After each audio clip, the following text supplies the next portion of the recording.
এগৰাকী মুছলমান মহিলা IPS বিষয়াই কঁপাইছে সমগ্ৰ বিশ্ব 14 বছৰ বয়সত পিতৃক হেৰুৱাই জীৱন সংগ্ৰামত নামিছিল IPS বিষয়াগৰাকী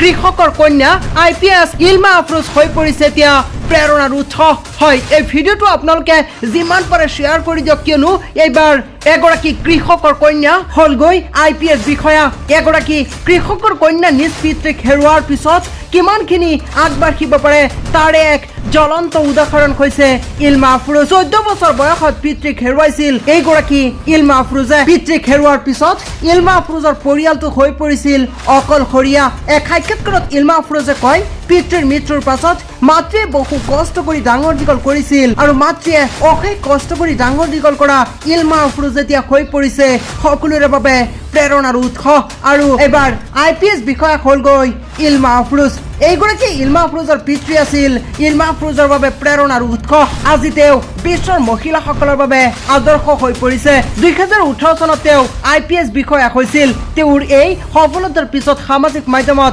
ব্যাপক চৰ্চিত হৈ পৰিছিল ইলমা আফৰোজৰ জীৱন কাহিনী